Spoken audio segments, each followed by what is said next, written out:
Innal hamdalillah nahmaduhu wa nasta'inuhu wa na'udzu billahi min shururi anfusina wa min sayyiati a'malina. May yahdihillahu fala mudilla lahu wa may yudlil fala hadiya lahu. Ashhadu an la ilaha illallah wahdahu la sharika lahu wa ashhadu anna Muhammadan 'abduhu wa rasuluhu la nabiyya ba'dahu. فقال الله تعالى يا أيها الذين آمنوا اتقوا الله حق تقاته ولا تموتن إلا وأنتم مسلمون. وقال تعالى يا أيها الناس اعبدوا ربكم الذي خلقكم من نفس واحدة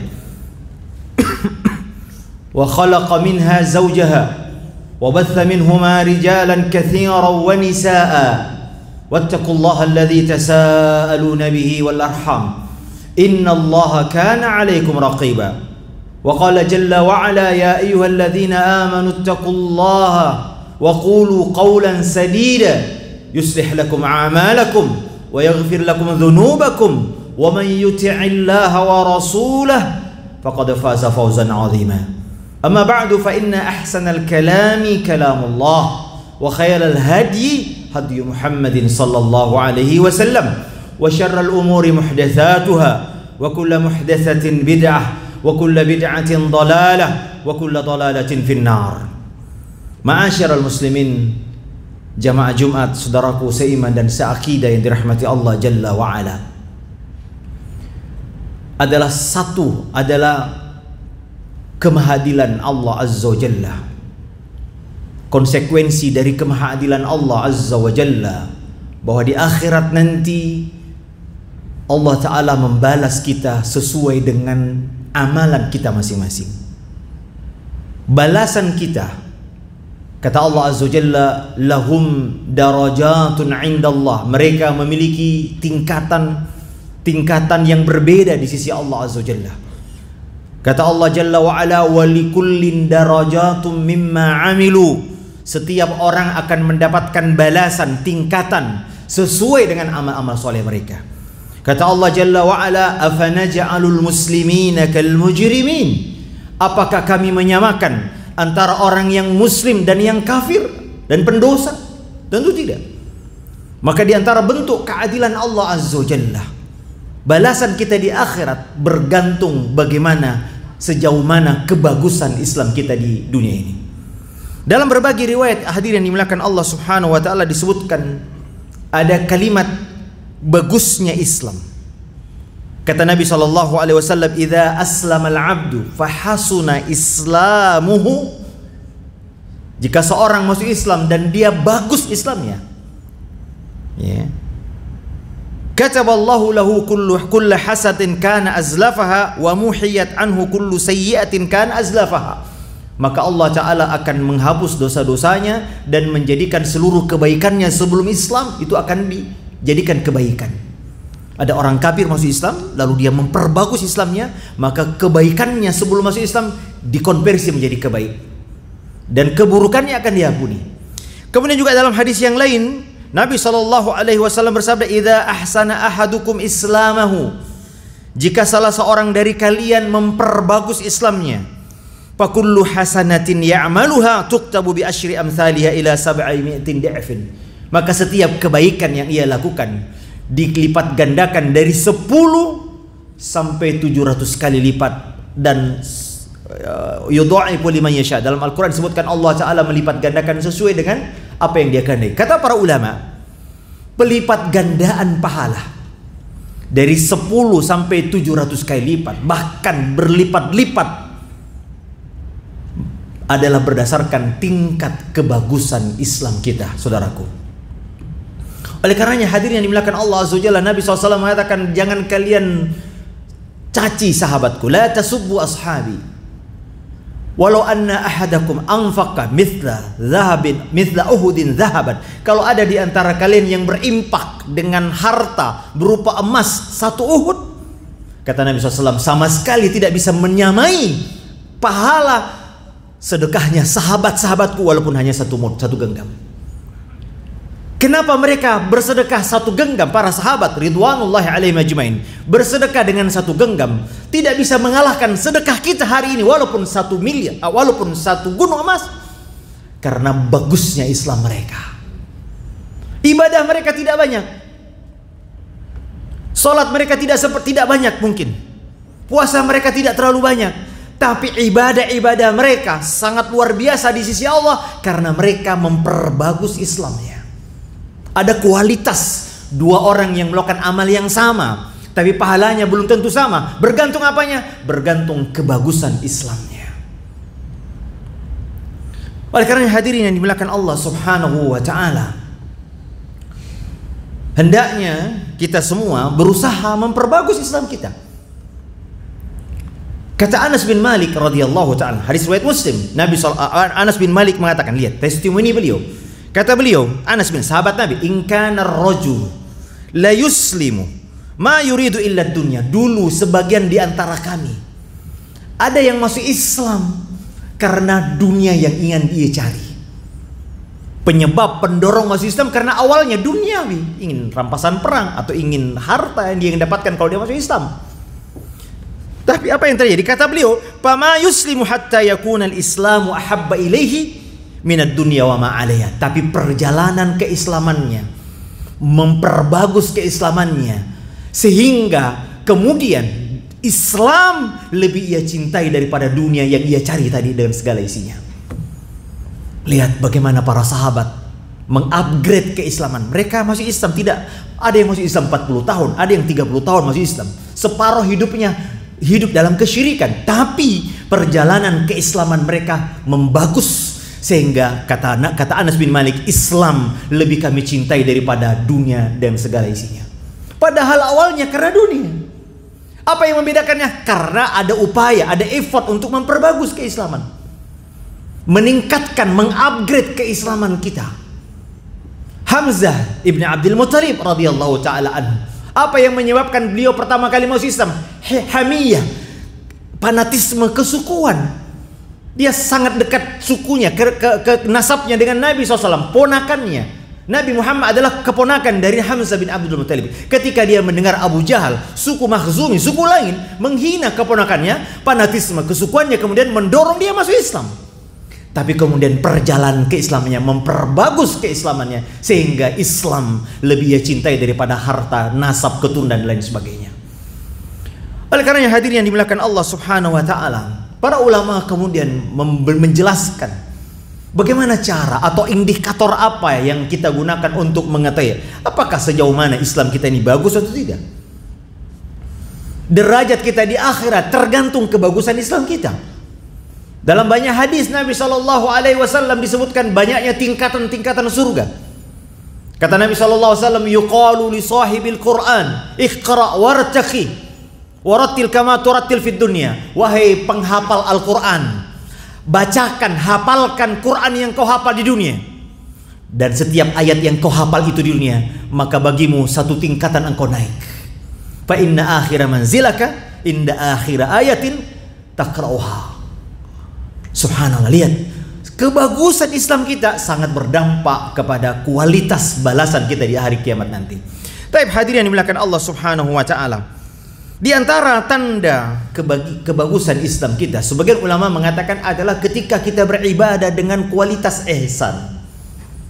Kriterianya adalah apakah ibadah kita, muamalah kita kepada Allah Azza wa Jalla atau muamalah kita kepada hamba-hamba didorong dengan sifat ihsan. Nabi SAW ketika menjawab pertanyaan Jibril, ma huwal Islam, ma huwal iman, akhbirni anil ihsan, maratibuddin, tingkatan agama yang paling tinggi kata para ulama berdasarkan hadis Jibril ini adalah derajat ihsan. Inilah yang kualitas Islamnya baik. Yang dibawanya Islam, yang mereka yang hanya tunduk secara zahir, salat iya, puasa iya, tapi imannya belum masuk ke dalam dada. Derajat Islam yang kedua adalah maratibuddin, yang kedua adalah iman. Ketika iman sudah memenuhi dadanya, dia menggabungkan antara ibadah lahiriah dan ibadah batiniyah. Tapi ada derajat yang paling tinggi, dan inilah kualitas Islam kita menjadi standar di sini, yaitu apa? An ta'budallaha ka'annaka tarah fa illam takun tarahu fa innahu yarak. Yaitu apa? Kualitas ketika kita beribadah menghadirkan bahwa kita seolah-olah melihat Allah Jalla wa'ala. Apapun ibadah kita, hadirkan bahwasanya Anda melihat, seolah-olah melihat. Melihat di sini bukan melihat secara zahir, melihat zatnya. Karena itu tidak mungkin dilakukan di dunia kecuali di akhirat nanti.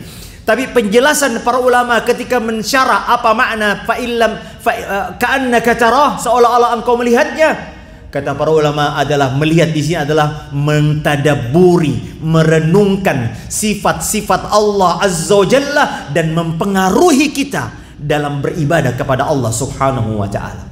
Seorang yang mengetahui dan meyakini sifat Allah Ar-Rahman Ar-Rahim, maka ketika dia beribadah maka muncul rasa cinta kepada Allah Jalla wa ala. Seorang yang merenungkan sifat Allah Azza wa Jalla As-Sami' Al-Basir, yang maha melihat, yang maha mendengar, maka kualitas ibadahnya berbeda.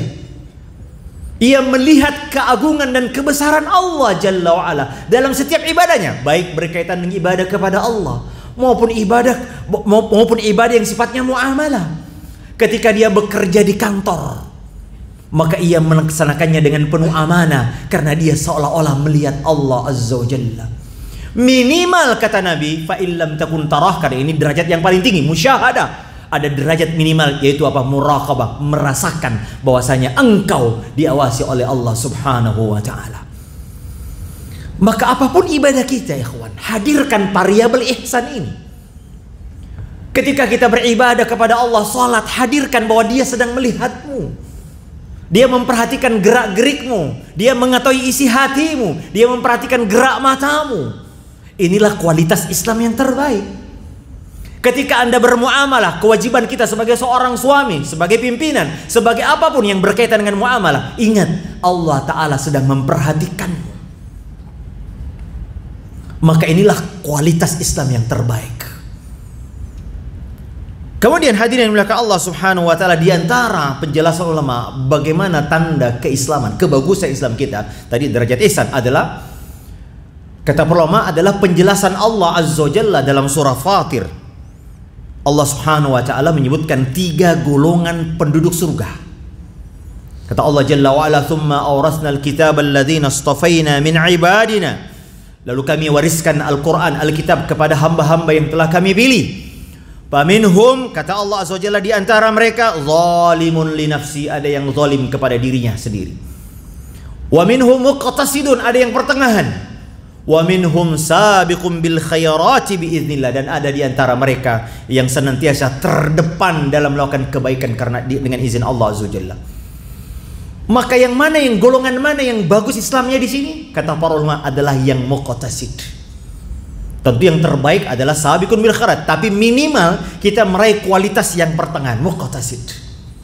Siapa mereka yang muqtasid? Kata penjelasan ulama seperti Imam Ibnu Katsir rahimahullahu taala dalam tafsirnya, siapa mereka muqtasid? Adalah mereka yang mengerjakan perintah-perintah Allah Azza wa Jalla, namun mereka luput dari yang sunnah dan meninggalkan semua yang dilarang oleh Allah Azza wa Jalla. Semua yang dilarang ditinggalkan. Semua perkara-perkara yang dilarang oleh Allah, oleh syariat, dia tinggalkan semuanya. Tidak ada satupun yang dia kecuali dia tinggalkan. Namun satu kekurangan mereka adalah mereka lupa mengerjakan yang sunnah. Namun ini yang minimal, ikhwan. Oleh karenanya hadirin yang dimuliakan Allah Azza wa Jalla, berbeda dengan yang golongan yang paling rendah, zalimun li nafsi. Mereka meninggalkan sebagian kewajiban, apalagi yang sunnah, dan melakukan sebagian yang diharamkan. Mereka masih melakukan dosa-dosa besar. Inilah orang yang disebut oleh Allah Azza wa Jalla zalimun li nafsi. Tapi ini bukan Islam yang bagus. Islam yang bagus adalah mereka yang melaksanakan semua apa yang diperintahkan dan meninggalkan semua apa yang dilarang oleh Allah Subhanahu wa taala. Aqulu qawli hadza wa astaghfirullah li wa lakum fastaghfiruh innahu huwal ghafurur rahim. Alhamdulillahi ala ihsani wa syukru lahu ala taufiqihi wa amtinani. Asyhadu an la ilaha illallah wahdahu la syarika lahu ta'ziman li sya'ni. Wa asyhadu anna Muhammadan 'abduhu wa rasuluhu ad-da'i ila ridwani. Salawatu rabbi wa salamuhu wa ala alihi wa ashabihi wa ikhwani. Amma ba'du, Ma'asyiral Jum'ah, ma'asyiral muslimin, jamaah Jumat yang dirahmati Allah Subhanahu wa taala.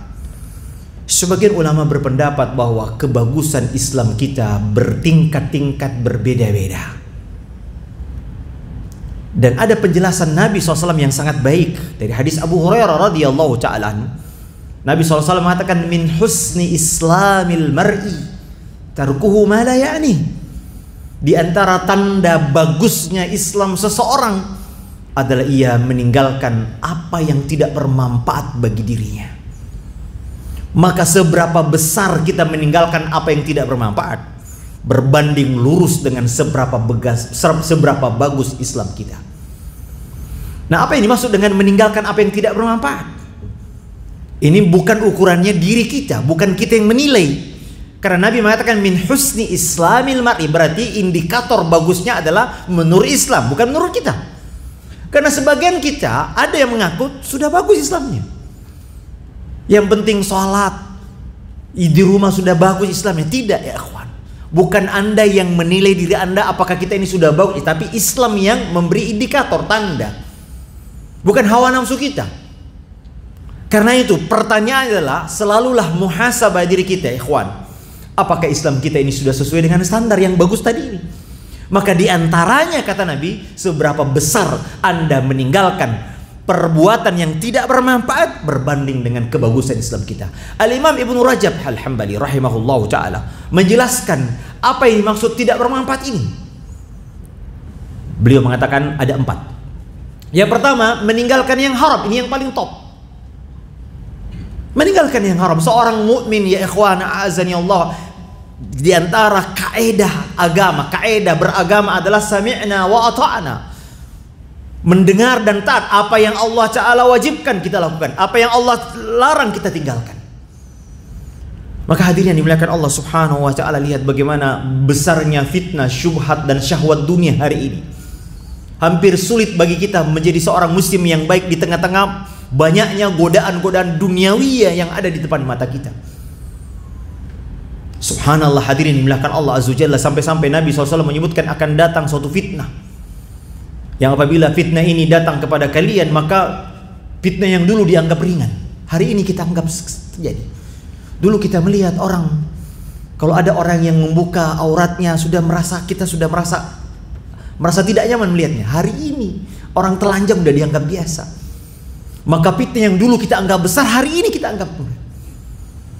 Oleh karena hadirin yang dimuliakan Allah Subhanahu wa Ta'ala, ya, inilah ya diantara yang pertama, meninggalkan, karena perkara yang paling tidak bermanfaat adalah apa yang dilarang oleh Allah Subhanahu wa Ta'ala. Karena kaidah agama tegak di atas maslahat dan madarat. Tidaklah Allah Ta'ala memerintahkan kita sesuatu kecuali maslahatnya murni atau minimal maslahatnya lebih kuat, lebih dominan daripada madaratnya. Tidaklah Allah Ta'ala melarang kita, sebagaimana penjelasan Syekh As-Sa'di rahimahullah, melarang kita dari sesuatu kecuali sesuatu itu madaratnya murni seperti kesyirikan, atau minimal madaratnya lebih dominan dan lebih kuat daripada manfaatnya, seperti khamar. Ada manfaatnya tapi lebih dominan khamar madaratnya, maka Allah Ta'ala larang. Kemudian yang kedua, kata Imam Ibnu Rajab ikhwan azani Allah, di antara tanda bagusnya Islam kita meninggalkan perkara-perkara yang syubhat. Kata Nabi SAW, innal halalu bayyinun wal haramu bayyinun wa bainahuma umurun musyabihat. Kata Nabi SAW, jelas yang halal, jelas yang haram. Tapi ada perkara-perkara yang terkadang bagi sebagian besar manusia tidak jelas hukum itu, ataukah minimal diperselisihkan ulama, tidak jelas bagi kita apakah ini haram atau haram. Maka ya ikhwan, hari ini kita dapati banyak orang kalau melakukan sesuatu yang mungkin masih abu-abu, senantiasa ia mencari pembenaran yang menjelas, yang membenarkannya. Dalam khazanah Islam, pendapat yang paling nyeleneh ada. Yang membolehkan seorang menikah tanpa wali ada. Yang membolehkan menikah tanpa saksi juga ada. Yang menghalalkan khamar juga ada. Yang mengharamkan riba juga ada. Nah, kalau semua kita beragama sesuai dengan selera hawa nafsu kita, maka inilah mengumpulkan keburukan. Maka hadirin dimuliakan Allah, tinggalkan sesuatu yang masih abu-abu, yang pasti-pasti saja, sesuatu yang belum jelas bagi kita kaidah dalilnya bagaimana halal atau haram, maka tinggalkan. Kemudian yang ketiga, kata Imam Ibn Rajab Hambali rahimahullah, di antara tanda bagusnya Islam kita ikhwan adalah meninggalkan perkara yang makruh. Larangan Allah ada dua, ada larangan yang tegas, yang haram, dan ada larangan yang tidak tegas, itu disebut dengan makruh, dibenci oleh Allah Jalla wa'ala. Di antara contohnya ikhwan adalah mencebok kemaluan dengan tangan kanan, atau memakai sandal dengan satu sandal. Ini semua dibenci oleh agama kita. Maka hendaknya ini pun kita tinggalkan. Tanda bagusnya Islam kita adalah perkara yang dibenci oleh Allah kita tinggalkan. Kemudian yang keempat, kata Imam Ibnu Rajab Hambali rahimahullah, adalah perkara yang tidak bermanfaat adalah meninggalkan perkara mubah namun berlebih-lebihan. Di antaranya ikhwan, kata para ulama, perkara yang paling banyak disebutkan adalah kalimat, kata-kata, lisan. Kata Allah Azza wa Jalla, la khaira fi katsirin min najwahum. Tidak ada kebaikan pada sebagian besar pembicaraan manusia. Illa man amara bisadaqatin, kecuali pembicaraan yang memerintahkan kepada sedekah, o ma'rufin, atau perintah berbuat ma'ruf, o islahim bainan nas, atau pembicaraan yang mengandung mendamaikan manusia. Ikhwani azani Allahu azzakum, perkara yang paling tidak bermanfaat yang hari ini kita sering terjebak adalah sibuk dengan berbicara yang tidak ada manfaatnya.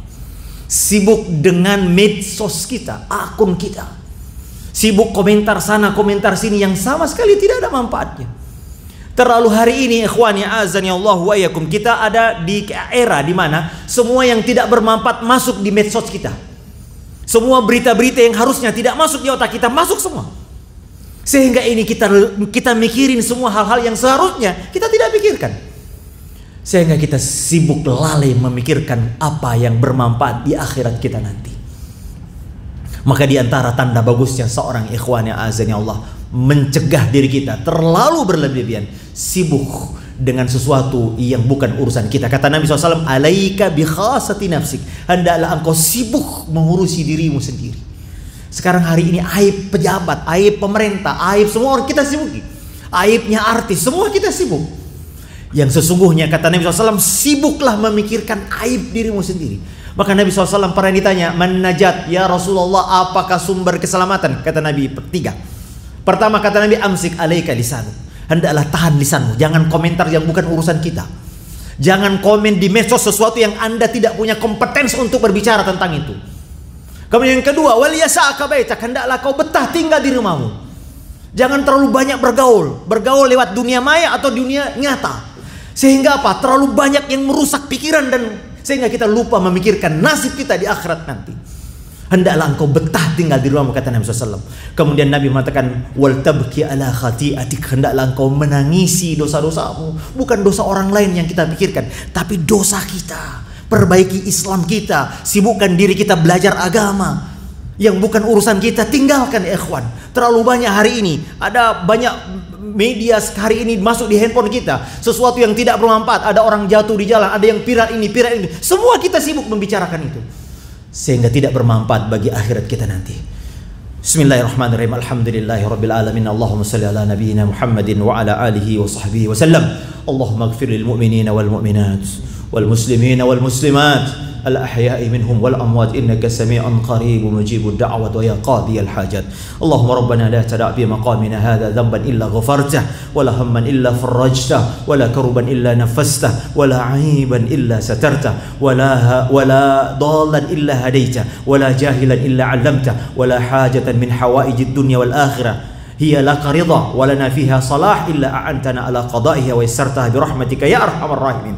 اللهم إنا نسألك الهدى والتقى والعفاف والغنى. اللهم إنا نسألك موجبات رحمتك وعزائم مغفرتك والسلامة من كل إثم والغنيمة من كل بر والفوز بالجنة والنجاة من النار. ربنا آتنا في الدنيا حسنة وفي الآخرة حسنة وقنا عذاب النار. وصلى الله على نبينا وعلى آله وصحبه وسلم وآخر دعوانا أن الحمد لله رب العالمين. كم الصلاة.